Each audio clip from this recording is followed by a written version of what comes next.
నమస్తే అన్న. నమస్తే చెప్పండి. ఎలక్షన్స్ వస్తున్నాయి కదా, ఆంధ్రాకి సీఎంగా జగన్ గారు గెలిస్తే బాగుంటుందా, చంద్రబాబు గెలవాలనుకుంటున్నాను? జగన్ గారే కావాలనుకుంటున్నాం అండి. ఎందుకండి?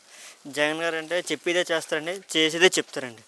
ఇప్పుడు ఇలా 4,000 పెన్షన్లని 18 సంవత్సరాల నుంచి 59 సంవత్సరాలకి ఆడపిల్లలకి వచ్చేసి 1,500 ఇలాంటివి ఇస్తాను. ఏది జరగదండి, అంతా గెలడం కోసం. ఇది ఫైనల్ అండి. చంద్రబాబు నాయుడుకి ఇంకా డూ ఆర్ డన్.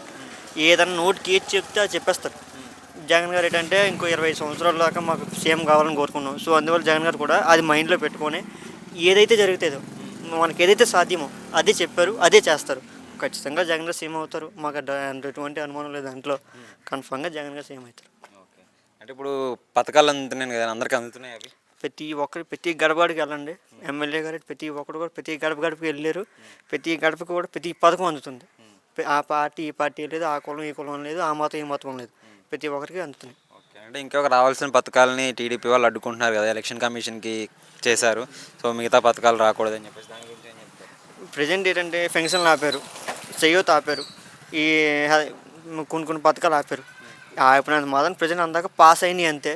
మళ్ళీ జగన్ గారు జూన్ 4వ తారీఖు ప్రమాణ స్వీకారం అయినా జూన్ 5వ తారీఖు మొత్తం అన్నీ పడిపోతాయి. మనకి ఎటువంటి డౌట్ ఉండదు.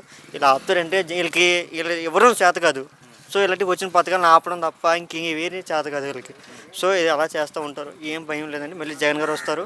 మాకు ఎటువంటి ఇబ్బంది ఉండదు. మాకు అన్నీ మంచిగా జరుగుతాయని మేము కోరుకుంటాం. ఇంకొకటి, ల్యాండ్ టైటిలింగ్ యాక్ట్ గురించి చంద్రబాబు గారు అంటున్నారు కదా, జగన్ గారు గెలిస్తే మీ పథకాలన్నీ, అది మీ భూములన్నీ అమ్మేస్తాడు, తాకట్టు పెట్టేస్తాడు, మీ భూములు మీకు రావని చెప్పేసి అంటున్నారు. వాటి గురించి ఏం చెప్తారు? జగన్ గారు ఏంటంటే గ్రౌండ్ లెవెల్లో ప్రతి దగ్గర కూడా చిన్న రాయి కోసం గొడవలు అయిన రోజులు ఉన్నాయి. చిన్న రాయి కోసం, రాయి నా జరిగిపోయింది, నీ జరిగిపోయిందని కోర్టుల్లో ఎన్నో సంవత్సరాల నుంచి నడుగుతున్నాయి అన్ని కేసులు. ఇలాంటివి ఏవి ఉండకూడదని ఇలా ల్యాండ్ టైటిలింగ్ యాక్ట్ తీసుకొచ్చారు. సో ఇది ఫస్ట్ మీడియాకి అర్థం కాదు కదా. సో ఏంటంటే ఏదో బురద జల్లాలి, జగన్ గారి పరిపాలన ఏదో మట్టి జల్లాలి, ఇలాంటివన్నీ చేసి ఎలాగైనా గెలిచేయాలి అన్న కాన్సెప్ట్ అయితే ఉన్నారు ప్రజెంట్.